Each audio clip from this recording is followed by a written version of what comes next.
It's Pamela Brown at the White House, and lawmakers right now are cramming for next week's questioning of former special counsel Robert Mueller, who's going to appear before two House committees. CNN senior congressional correspondent Manu Raju is joining us. And Manu, this may be some of the most highly anticipated testimony that we've seen maybe in decades. What are you learning? No question about it, Brianna. Lawmakers on both sides of the aisle are preparing for this long-awaited hearing. Democrats are hoping that this could reshape public perception about alleged criminal conduct in the White House. Republicans believe that they could poke holes in Bob Mueller's credibility. And tonight we're learning new details about how both sides are preparing for this long-awaited hearing.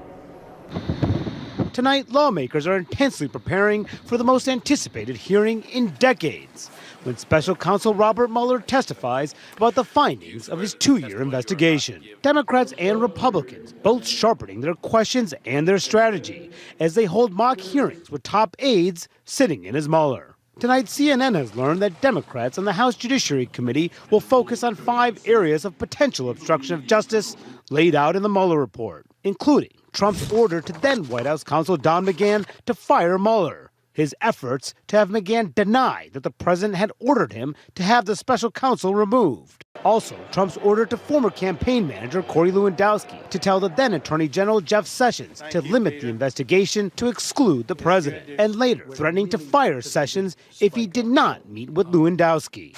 There are also episodes in the Mueller report of alleged witness tampering, including Trump encouraging former campaign chairman Paul Manafort and Trump's former attorney Michael Cohen not to cooperate with federal prosecutors. Just if he says what was in the report and says it to the American people so they hear it, that would be very, very important. Democrats on the House Intelligence Committee plan to press Mueller about the extent of Russian interference in the 2016 elections and contacts between Russians and the Trump campaign. And will ask Mueller about his finding that Trump publicly expressed skepticism that Russia was responsible for the hacks at the same time that he and other campaign officials privately sought information about any further planned WikiLeaks releases of Clinton campaign emails. You don't think he'll go beyond the report? Well, we're going to ask him questions beyond the report, and we're going to expect him to answer. With the stakes enormous, Democrats say they are preparing carefully, rereading the entire 448-page report. This is not going to be a whole bunch of members freelancing. This will be organized. Republicans, meanwhile, plan to press the special counsel about whether his team was biased, as well as anti-Trump texts sent by FBI agent Peter Strzok and FBI attorney Lisa Page. I think we got a lot of questions about how Robert Mueller's team was assembled. And they plan to raise questions about why the investigation started in the first place. That's the basic questions of understanding a conclusion. You got to understand where it started. But Mueller has already indicated he won't go beyond the 4 corners of his report. Director Mueller will be impeccably prepared. He's not a verbose and dramatic witness, but he knows his stuff. Good morning.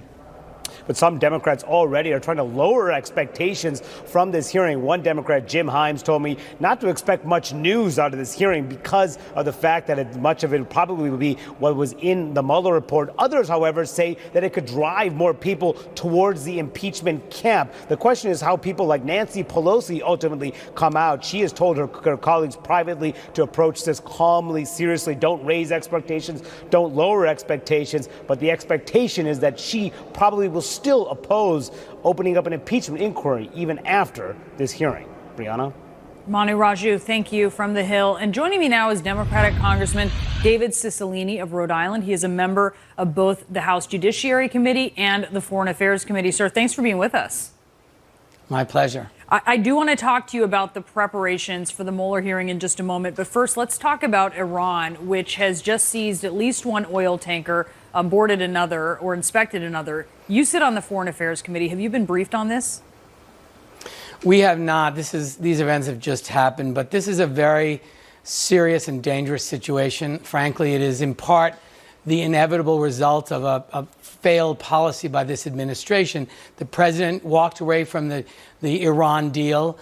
instituted additional sanctions on Iran with really no strategy to what to do after that. And so Iran has engaged in a lot of aggressive behavior now against one of our allies.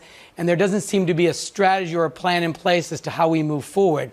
I think we have to de-escalate the situation. We have to obviously work closely with our allies in the region. But this is the problem of ripping up an agreement that prevented Iran from becoming a nuclear power that our allies worked on with us for all those months without something to replace it or even a strategy with an end game.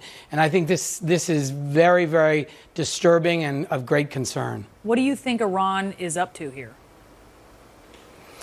I think Iran is reacting to the imposed sanctions and the fact that we walked away from the deal, and they've also accelerated their enrichment of uranium. I think we have to figure out how we get back to a diplomatic solution, but it's hard. You know, our allies who were part of the P5+1 stayed with the agreement. Iran, up until very recently, and we think still has complied with the terms of the agreement, even though we walked away from it. So it's made a diplomatic resolution even more difficult. But we need to de-escalate this. We need to, work with our allies, work with the UN if there is in fact a violation of international law based on what's being reported, the seizure of this tanker. This is a very important area, the Straits of Hormuz. 30% of the world's oil travels through that. It's a huge area of commerce, and we have to be able to protect, obviously, American ships. But this is the problem when you unilaterally end an agreement. But do you just read this as Iran showing it has leverage, it has control, it can cause problems? I think this is exactly. I think this is Iran engaging in aggressive, maligned behavior, which they've continued to do, but as a way to kind of react to both the seizure of a tanker by the UK some time ago, and the United States walking away from an agreement, and increased sanctions. So they're just trying to, I think, continue to be disruptive in the region, continue to show that they have the ability to cause problems. And this is a very serious situation. I want to talk about these preparations that are underway for the Mueller hearing next week, because there's a lot. We know that Democrats on the Judiciary Committee have been holding mock hearings. They've been focusing in on these 5 areas of potential obstruction. I want to hear in particular which area of potential obstruction may be most interesting to you that you would want to explore further with Robert Mueller. Well, the areas that we'll all focus on, as you mentioned, are the 5 areas where the special counsel said all of the elements of the offense were met, the obstruction of justice. I'm particularly interested in focusing on the president's direction to Corey Lewandowski. Remember, not working in the administration, but telling him to direct the Attorney General of the United States not to investigate the current presidential election or the past one, but only investigate future elections, effectively ending the investigation of President Trump. This is an outside party being directed by the president to tell the Attorney General to essentially stop investigating. This is a very significant obstruction of justice. In fact, the president dictates it, and it's written down. So I'm interested to know about that. This is, again, a person who's not a member of the administration, who is his former campaign manager, and who then was instructed to meet with Jeff Sessions in a place he decided where there wouldn't be a log, so he wouldn't have to sign in, so there'd be no public record, and was also told to tell Jeff Sessions if he didn't meet with him, with Corey Lewandowski, he'd be fired. I mean, think about that. What's going on here? This is a clear effort by the president to stop the investigation being conducted by the special counsel, and I have lots of questions about that. Do you think Robert Mueller needs to go beyond the scope of his report? I don't. I think Robert Mueller needs to answer the questions and, frankly, tell the story to the American people. He investigated this for 22 months. This report is explosive. It has damning evidence against the president.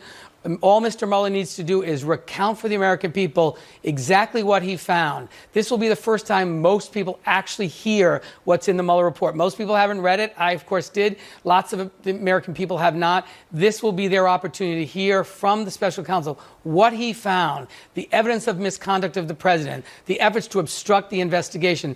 And I think that will be very, very powerful. Mr. Mueller is not going to, my guess is he's not going to add anything new, but he's going to very seriously and soberly walk us through that report and walk through the findings so that the American people can have a full understanding about the misconduct of this president. Congressman David Cicilline, thank you for joining us. My pleasure. We're following multiple breaking stories, including Iran's seizure of at least one oil tanker in the Strait of Hormuz today. And there are now conflicting reports about whether a second tanker was seized. Leaving the White House just a short time ago, President Trump complained Iran is, quote, nothing but trouble. Let's get the insights of our political and national security analysts. And Sean Turner, first to you. Iran is clearly messaging that they hold cards here. But as this continues to go on, what will Iran continue to do? Well, Brianna, I think it's important that we understand what's motivating Iran right now. Look, since the United States pulled out of the Iran nuclear deal and the administration imposed new sanctions on Iran, those sanctions have absolutely crippled Iran's economy. So much so that Iran has goods sitting on ships and ports around the region that they can't bring home because they can't afford to buy fuel for those ships. So what does Iran want out of this? Look, Iran, people might think on the surface that Iran is trying to goad the United States into a military conflict or an armed conflict, but that's not the case at all. What Iran is doing here, their strategy is to get the international community, those in the international community who can apply pressure on the United States, those who have some sway with the United States, to apply that pressure to take the first steps to de-escalate this. That's Iran's strategy. And for Iran right now, de-escalation means loosening of the sanctions. Now, their calculus could change, but right now it's about the sanctions. If their calculus does change, then I think we're going to continue to see these kinds of actions toward other nation states, and we're also going to see them move back toward the path of establishing themselves as a nuclear power. How should the president respond, Susan? This is a situation in which cooler heads need to prevail. We certainly don't want to accidentally blunder our way into a military confrontation with Iran, and these are the kinds of contexts in which those mistakes and miscalculations end up happening. It's really important to rely on expertise, not just military expertise, but foreign policy expertise, people who understand how the Iranians think, how they negotiate, what they care about. We've seen that the president sort of rejects that expertise. He doesn't rely as much, sort of on the State Department. It's also a good example of why you need a president who has a lot of credibility whenever he's speaking both to our adversaries and our allies. And let's be honest, Donald Trump does not have a lot of credibility. You don't know if he actually means what he says. Again, we saw him responding. This is a crisis with our closest foreign ally, the British government, rather than sort of using this as an opportunity to have a united front, a show of strength. He sort of makes a swipe at Theresa May on her way out the door. It's hard to see how that is productive rhetoric in this situation. And he's not consistent. For instance, his response to the downing of an American unmanned aircraft was to order a strike and then to pull back at the last moment, he said. So what does that tell you about how he is going to continue to handle this? Well, first of all, it shows just how unpredictable Donald Trump is when it comes to these big sorts of foreign policy, national security decisions.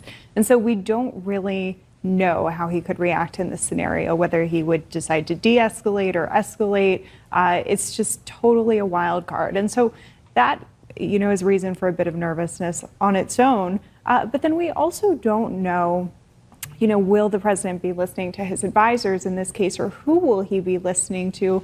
In this case, at the last minute, as you said, Brianna, he did listen to the counsel of some of his advisors, decided to pull back from that strike. But will he be listening to some of the more hawkish Republicans or people on the right, or will he be listening to career professionals? We really just don't know. Does he have a plan, Jackie, or is he just winging it? No, that's, I think, one of the biggest criticisms here.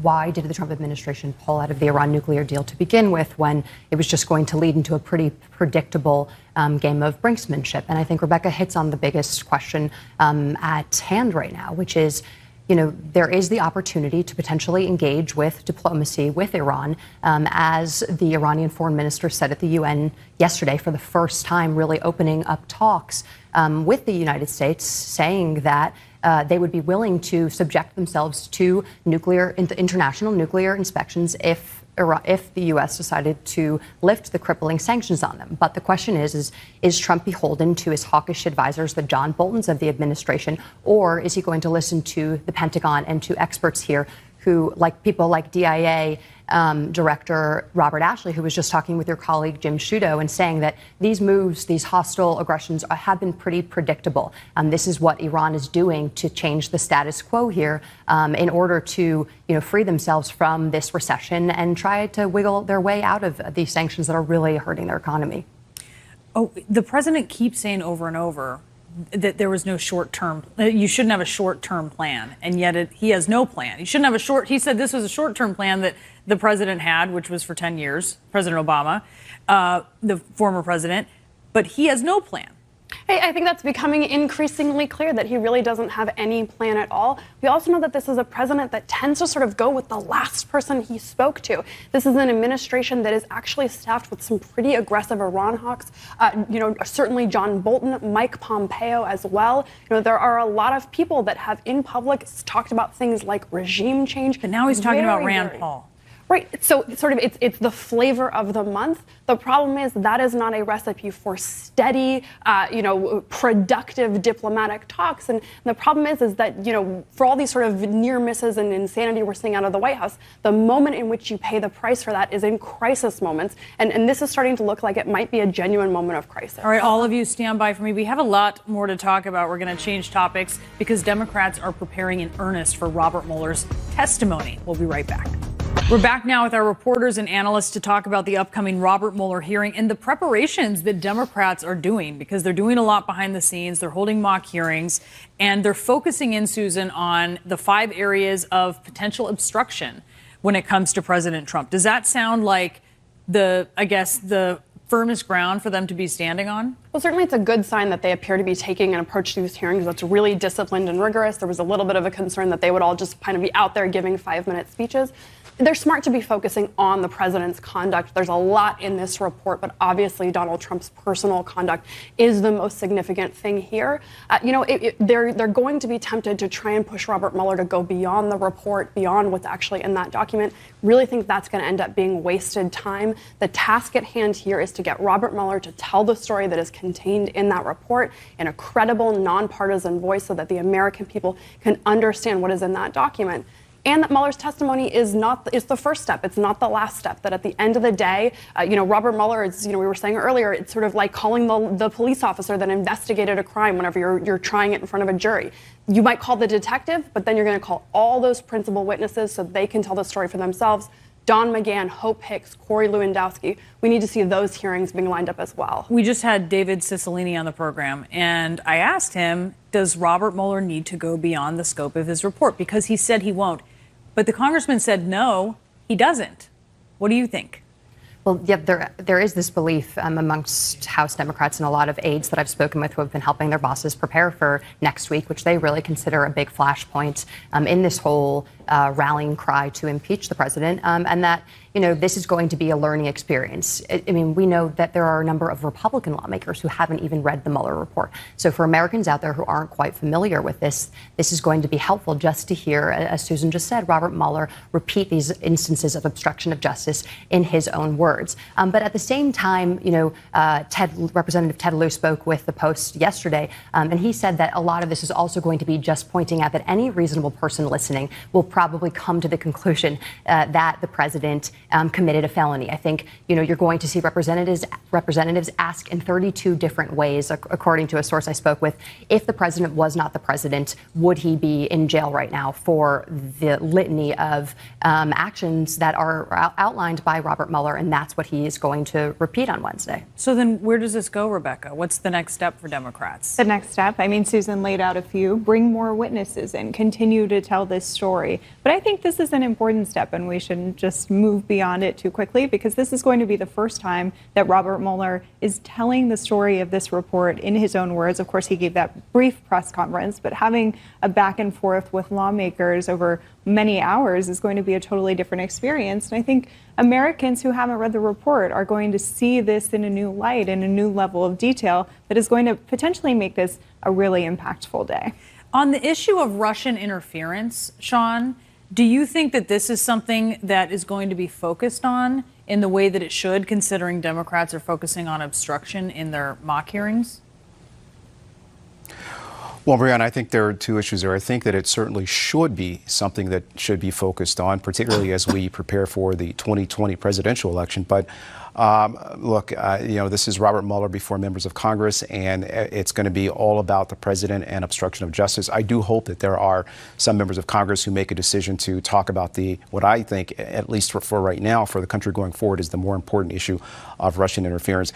I think I should also point out, Brianna, that, while I agree that this is Mueller telling the story of this report, look, when I read the Mueller report, I wrote dozens and dozens of questions in the margin of that report because Robert Mueller, there were several places where he intimated things, but he stopped short of making conclusions. So I do hope that some members of Congress will ask some of those important questions beyond what's in the report. And while Mueller may not answer them, I think they need to be asked. Sean, Susan, Jackie, Rebecca, thank you so much. Happening now, breaking news, under siege. Iran's Revolutionary Guard boards 2 oil tankers, seizing at least one of them and dramatically ratcheting up tension with the West. Tonight, the U.S. military is on alert and using armed aircraft to protect American ships in the region. Under his skin, President Trump reversing course, once again strongly defending his racist attack on 4 minority Democratic congresswomen and defending his supporters who echoed them, even as world leaders condemn his words. Under oath, House Democrats are digging into the Mueller report and holding mock hearings as they gear up for the former special counsel's highly anticipated testimony next week. We are learning new details of the questions they'll ask and the answers they're seeking. And under the sun, warnings for almost 200 million Americans tonight as a brutal wave of extreme heat blazes over much of the U.S. And now more dangerous weather is possible, including tornadoes, thunderstorms, and hail. We want to welcome our viewers in the United States and around the world. Wolf Blitzer is off today. I'm Brianna Keeler. You're in the Situation Room.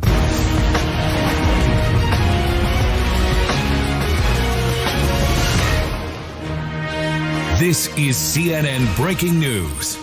The breaking news tonight, Iran seizing at least 1 oil tanker in the Strait of Hormuz, sharply escalating tension with the U.S. and Western allies. CNN has learned that members of Iran's Revolutionary Guard boarded a British ship and a Liberian ship 30 minutes apart, and that armed American military planes are now protecting U.S. ships in the region. We're also learning new details tonight of House Democrats' intense preparation for next week's testimony by former special counsel Robert Mueller. Sources tell CNN they have been holding mock hearings and honing their questions in the hopes of shifting public perception of the Russia investigation. We'll be talking about the breaking news and more with Congressman Steve Cohen of the Judiciary Committee, and our correspondents and our analysts are also standing by. First, let's get to the latest on the breaking news with CNN Chief National Security Correspondent Jim Sciutto. And Jim, you're learning some new details about Iran's hostilities in one of the world's most important shipping lanes. That's right, Brianna. Here at the Aspen Security Forum, where some of the most senior military commanders, U.S. military commanders, other administration officials gathered, this news from the Persian Gulf hit with a thud. This is what we know at this hour. The Islamic Revolutionary Guard Corps, essentially a paramilitary force of the Iranian regime, boarding 2 international tankers in international waters around that key choke point of the Strait of Hormuz. Under arms, they boarded both of these, one a British flag vessel, the second a Liberian flag vessel. At this hour, that second vessel apparently has been released after a short time, but the British flag vessel still in Iranian custody with the sailors on board. They are not British citizens, but a collection of nationalities. At the time that these ships were boarded, a British warship was some 20 miles away, but an escalation of the tensions in the Gulf there after a series of hostile acts. Brianna? And Jim, how is the U.S. responding to this? Well, right now, armed U.S. aircraft are escorting U.S. flag tankers through the Persian Gulf, particularly through the Strait of Hormuz. Again, that choke point there. Remember, this is part of a pattern of behavior and attacks in recent days and weeks. Of course, you had Iran. They shot down $110 million U.S. drone a couple of weeks ago. Prior to that, they were also attacking other tankers with explosive devices, according to U.S. intelligence. And now you have this. Earlier today, I had the opportunity to speak to the director of the Defense Intelligence Agency. This is the intelligence agency that monitors intelligence around the world, supplies that intelligence to the U.S. military. I spoke to the Director General Ashley, and he told me that in his view, Iran's activity now is at an inflection point. Have a listen to what he said. They're going into a recession, and the glide path that they're on is more of the same. So what is it they have to do to kind of change the status quo, which was to ramp up the level of activity? And we saw this coming a couple weeks out before it happened.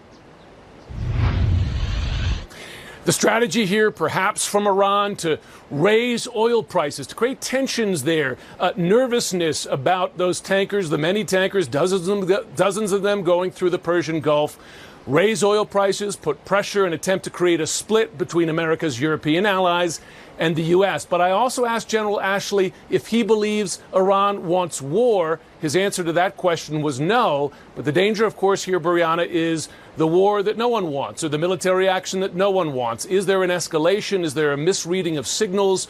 Is a shot fired where someone is injured or killed? That is the danger now. That is the concern. Brianna? Jim Sciutto in Aspen, thank you so much. Let's go now to CNN senior White House correspondent Pamela Brown. And Pamela, the president talked about this new aggression by Iran as he was leaving town for his New Jersey golf resort.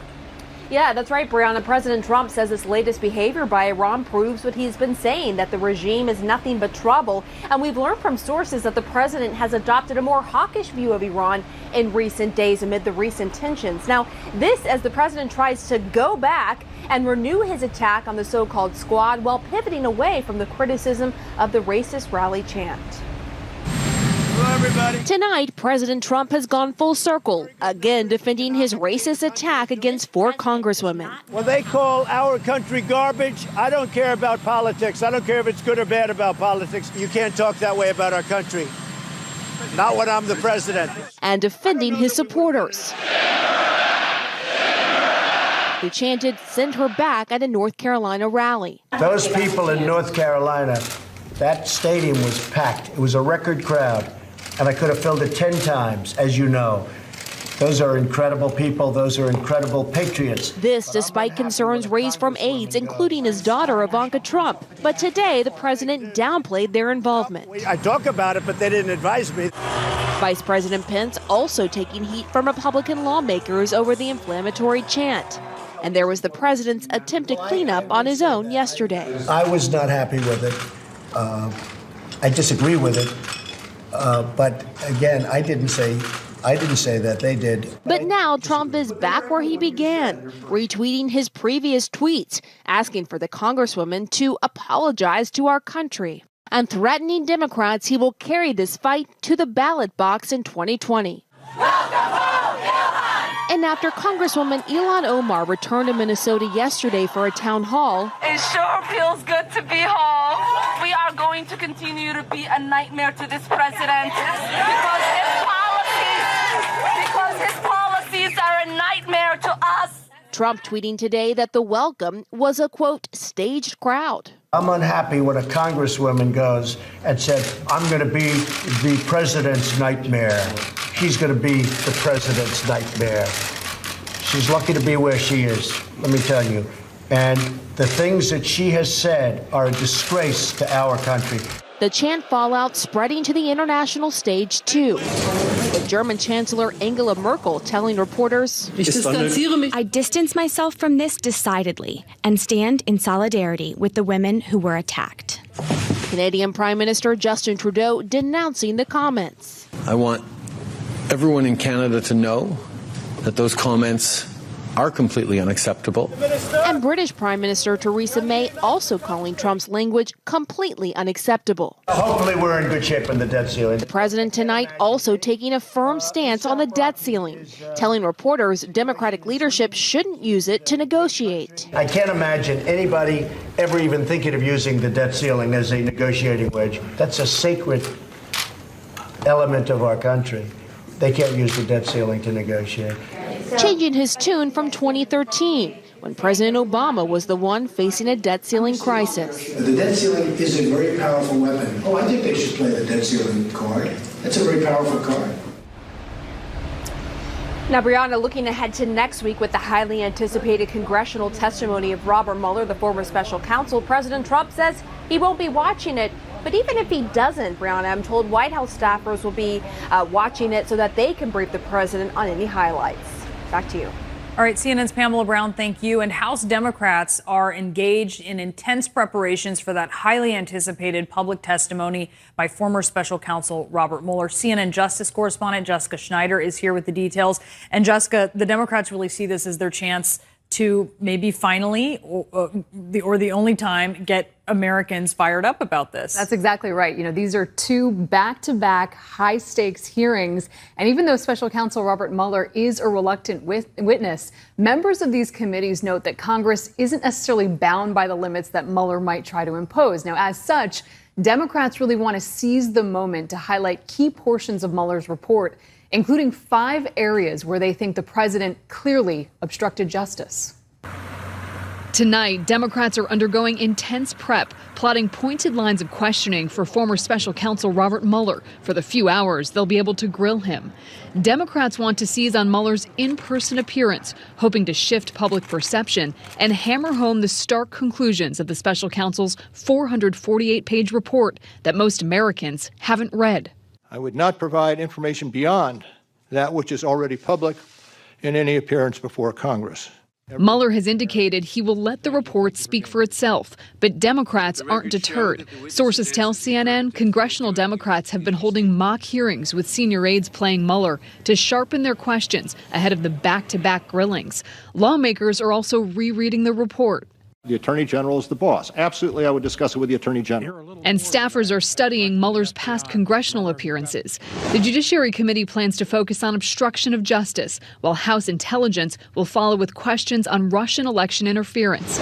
Judiciary Democrats will connect the dots of what Mueller laid out on obstruction, focusing on 5 key episodes: Trump's direction to White House counsel Don McGahn to fire the special counsel, Trump's then telling McGahn to publicly deny that account, Trump's direction to former campaign manager Corey Lewandowski to tell former Attorney General Jeff Sessions to limit the investigation to exclude Trump and focus only on future campaigns, Trump's follow-up to Lewandowski to tell Sessions Trump would fire him if he didn't meet with Lewandowski, and Trump's alleged witness tampering of Paul Manafort, Michael Cohen, and others, encouraging them not to cooperate, dangling pardons, and congratulating Manafort for not flipping. If you just list those off, 1, 2, 3, 4, 5, you can essentially make it clear to the public and to Congress that Mueller found substantial evidence to charge obstruction. Republicans plan to press the special counsel about whether his team was biased. We got a lot of questions about how Robert Mueller's team was assembled. And probe why the investigation even started in the first place.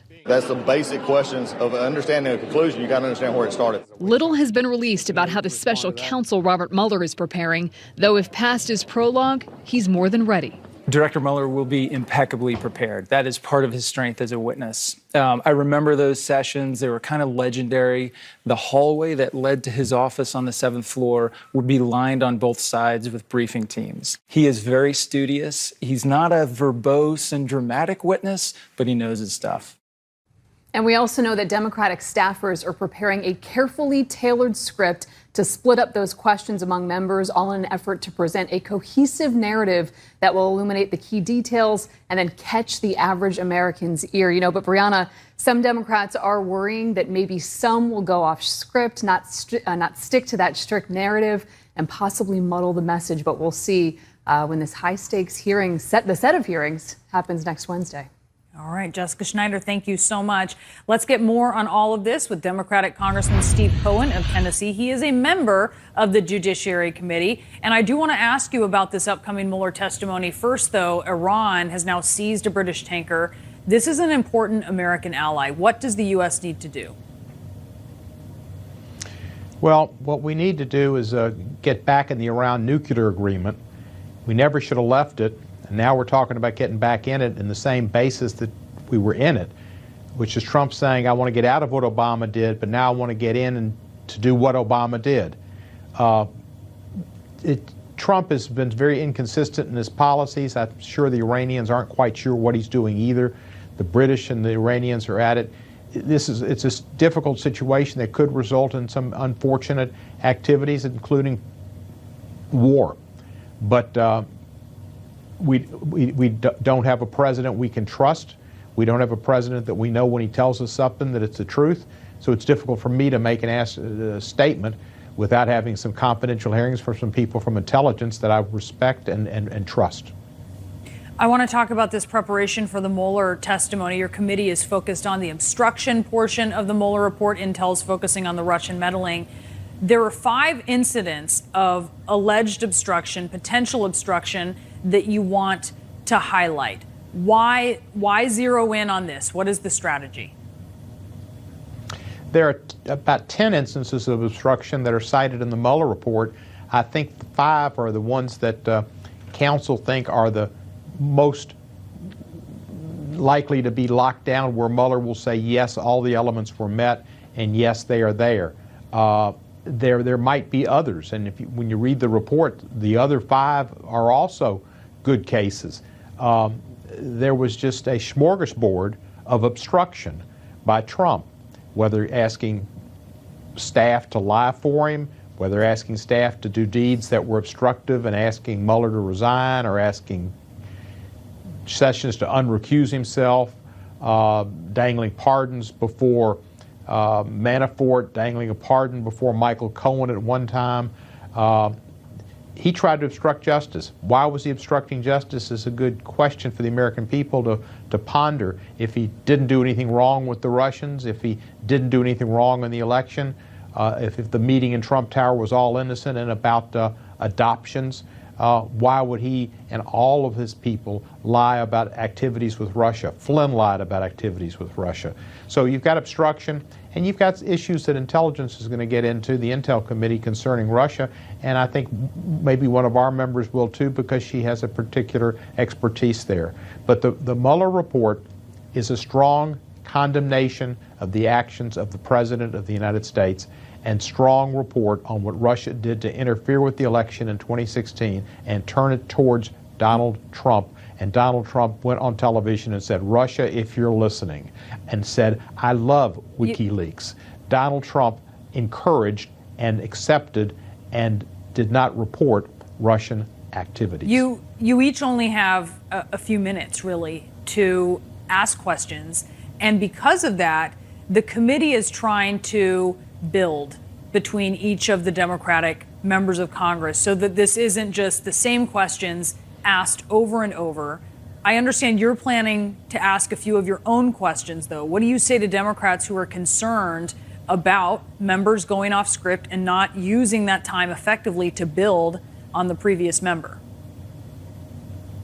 I'm going to use my time to effectively build on the previous member and to effectively set up the next member.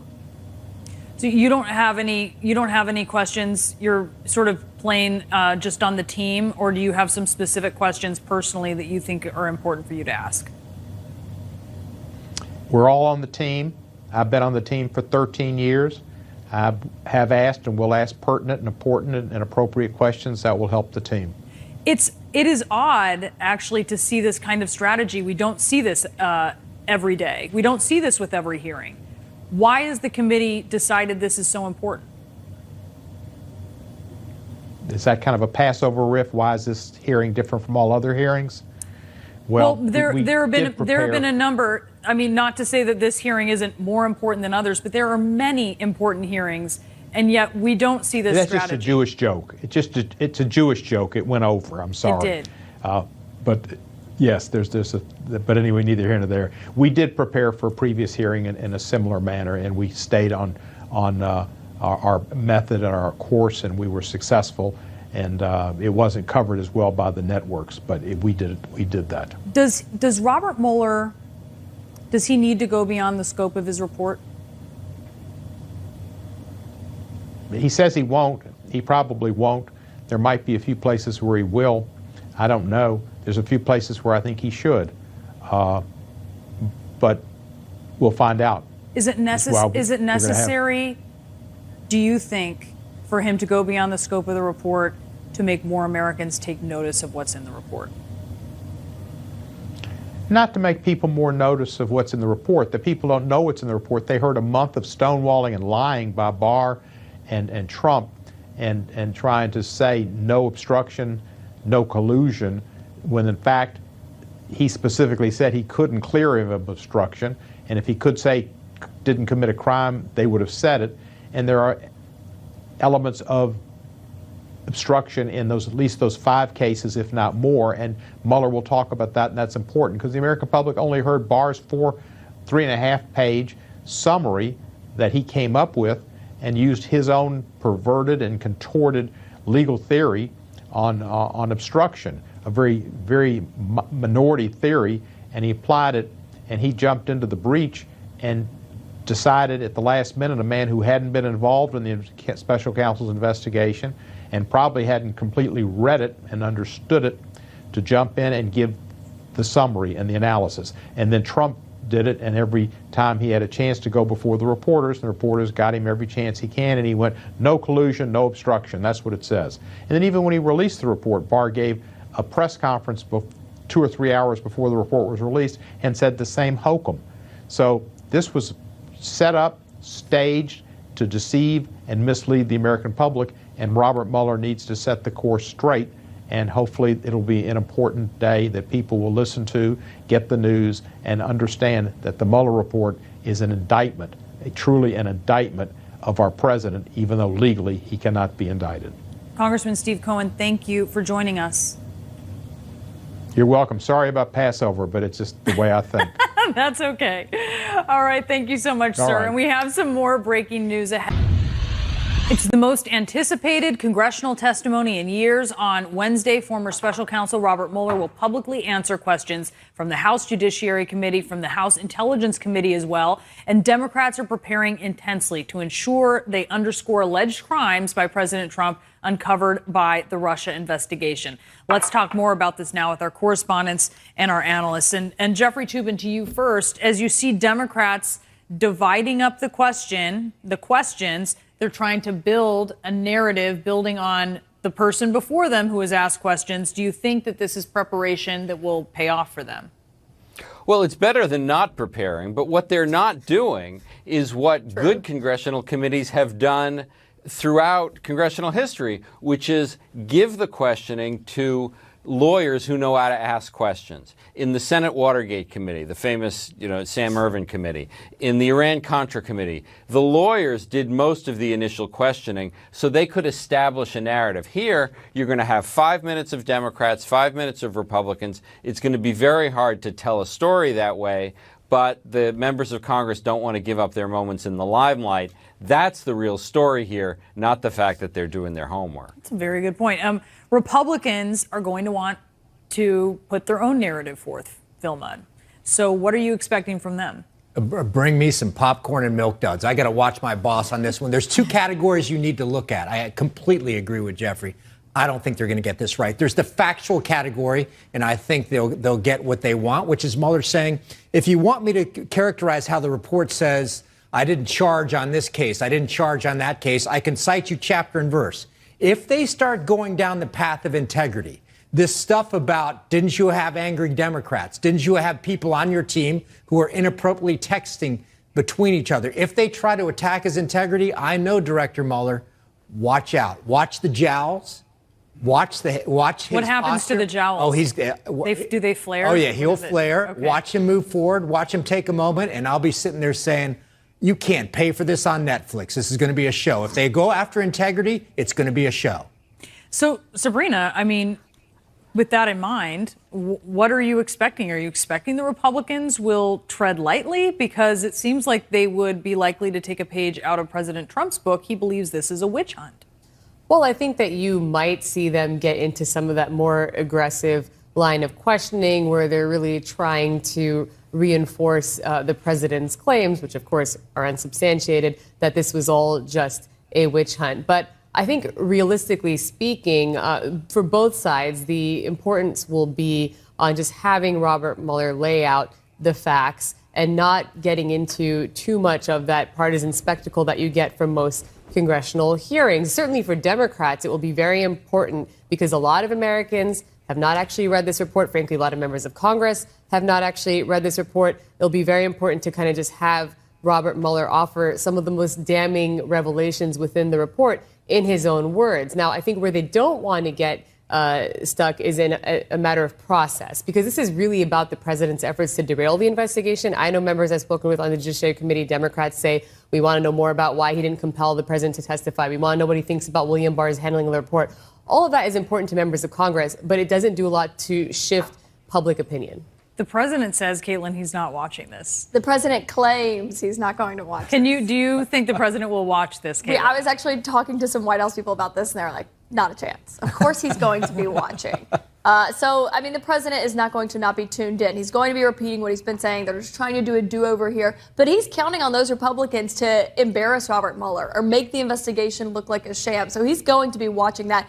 Not only he's going to grow aggravated seeing what the Democrats are saying, talking about, of course, things he's denied that have even happened, attempting to fire the special counsel through Don McGahn. And he's going to be watching that, but he also wants these Republicans to come out there and come to his defense. The question is, they've got a pretty limited amount of time, so it's kind of hard to overstate how stressful this is, not only for the Democrats, but also for the Republicans who are trying to make a point there. But I highly doubt that the president will not be watching Robert Mueller. Brianna, there's another point here, is that we don't know exactly how Mueller is going to answer these questions. For example, the issue of whether the president directed his former White House counsel Don McGahn to obstruct justice, to fire Mueller himself. Is when asked about that, is Mueller going to say, well, you can just read my report, or is he going to describe the underlying events himself? If he just says you can read my report, the Democrats are going to be really angry, and the hearing is going to be a big bust. But they can't force him. Well, they can't force him. But is it going to be a bust, Jeffrey, and all of you? Is it going to be a bust if more people are actually paying attention to what is in the report? As I spoke with one legal analyst earlier today, they said no one reads the book, everyone watches the movie. What do you guys think? Well, I think the movie is valuable, but not every movie version is The Godfather. A lot of movie versions of books are terrible.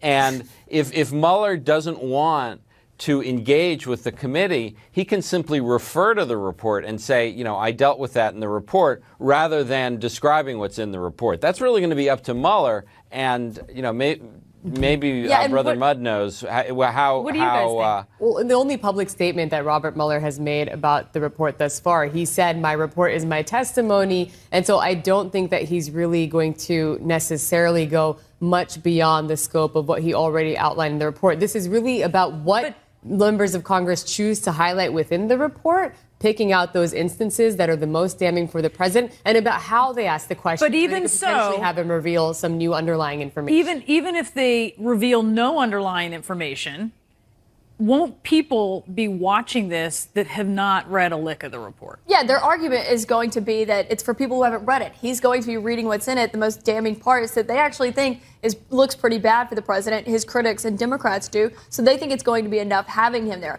One thing that's interesting is these lawmakers have been watching Robert Mueller's past testimony to prepare for this and watching how he answers questions. And they say he's pretty good at filibustering questions. So that's one thing that both sides will be looking at, because, of course, Democrats want him to talk about potentially indicting the president, and Republicans want him to talk about text messages between FBI agents. So you're going to see two very different stories from those groups. Are Americans going to care? Are they tuned in? Does it matter? Will it change any minds? No, absolutely not. I mean, you have a bunch of amateur politicians who are going to try to play prosecutor, to Jeffrey's point. They're going to try to pretend that they're smarter prosecutors than a guy who has not only been doing this for 50 years, but is one of the most noted prosecutors and investigators of the past generation. And they think that by practicing for a couple days are going to win. Mueller wins, and I would say both sides, Republicans and Democrats, will lose. The biggest loser, Democrats. They're not going to get what they want. We've learned. Sorry, go on, Jeffrey. Well, no, I mean, this is good. It's going to be a very big deal. I mean, this is going to be a defining moment of the president's term in office. But will it change the polls? Nothing changes the polls about the president. I mean, he's been between 42 and 46% approval since day one. It's just polling noise in between there. I mean, so I think anyone who thinks the polls are going to jump in some meaningful way is kidding themselves. What it does potentially change is the conversation around impeachment among Democrats on Capitol Hill. Remember, after Mueller made that one public statement, you had a series of Democrats come out in favor of launching an impeachment inquiry, particularly when they actually saw Robert Mueller stand up there and say that we could not actually absolve the president of criminal conduct. They didn't obviously reach a determination themselves. And so there's a possibility that you may have some more Democrats after his testimony come out in favor of an impeachment inquiry, which obviously poses a problem for House Speaker Nancy Pelosi, who thus far has, of course, resisted those efforts from members of her caucus. She, interestingly, in Maureen Dowd's profile of her, when she spoke with Nancy Pelosi, 4th of July, she was at home rereading the Mueller report. Very good point. Okay, so you have some new reporting when it comes to Hope Hicks because, look, she's got a mound of legal bills. We're learning a little more about that. We're also learning about she gave testimony to the House about hush money payments, what she didn't know. And now new questions are being raised about what she said now that we've got these newly unsealed documents that talk about these conversations that were happening between Hope Hicks and Michael Cohen right around the time that Michael Cohen was negotiating that deal with Stormy Daniels. We've been looking at the FEC filings that show you what the campaign is spending money on. They just got a new one that came out a few days ago. And that one shows overall in the last 15 months that the Trump campaign and the Republican National Committee has spent over $600,000 on legal fees to the firm that's representing Hope Hicks. Now, we don't know that all of that is going to just Hope Hicks's legal fees. Maybe they're representing someone else, but they haven't gotten back to us on that yet. But we should note that in the second quarter of this year that they spent about $50,000 to that firm that's representing her right around the time that she was being threatened with these congressional subpoenas, being asked to come up on the Hill. And now we know that House investigators want to re-examine what her answers were and whether or not she was truthful. Jeffrey, is that an issue? Is that whether, maybe not legally, but in terms of conflict ethically, if they're paying the law firm for, or maybe not for, Hope Hicks? It seems like it's very possible it is for Hope Hicks's legal costs. Well, it is ethical and it is legal. I mean, the law is very clear that campaign committees can pay the legal fees of people affiliated with the campaign. I'm not sure the contributors would be so thrilled. They think they're paying for Facebook ads and television ads for Donald Trump, and they're getting, big shot lawyers paid with their money. But I don't think there's any ethical they're spending prohibition on it. A lot of money on legal fees. In just the second quarter alone, the Trump campaign spent over $1.5 million on legal fees. Do you think that contributors care? I think some people might. I think some people might take the Trump defense that, hey, these people need to be defended in what they view as a witch hunt, and they might be on board with donating $20 to Hope Hicks's legal fees. What do you think?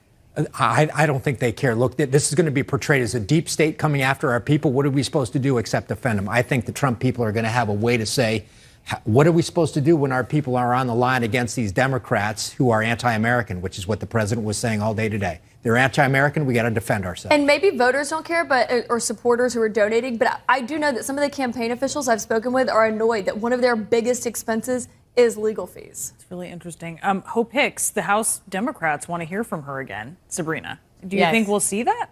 Well, House Judiciary Committee Chairman Jerry Nadler has invited Hope Hicks to come and clarify her testimony, which was behind closed doors last month. And they say that it's inconsistent with the evidence that was unsealed this week, in particular about what exactly she knew of those hush money payments to Stormy Daniels and Karen McDougal, who had alleged to having affairs with Donald Trump. Now, Hope Hicks told the committee she didn't really know, but she left some wiggle room where she said, she was getting press inquiries. And so she didn't really have all of the context. But obviously there is a pattern of her being involved in some of these discussions, on some of these phone calls with Michael Cohen. And that's what the committee wants to hear more about. But we should note her lawyer has denied that she was involved in any of that since these newly unsealed documents have come out. All right, Caitlin, thank you so much. Sabrina, Phil, Jeff, really appreciate the conversation.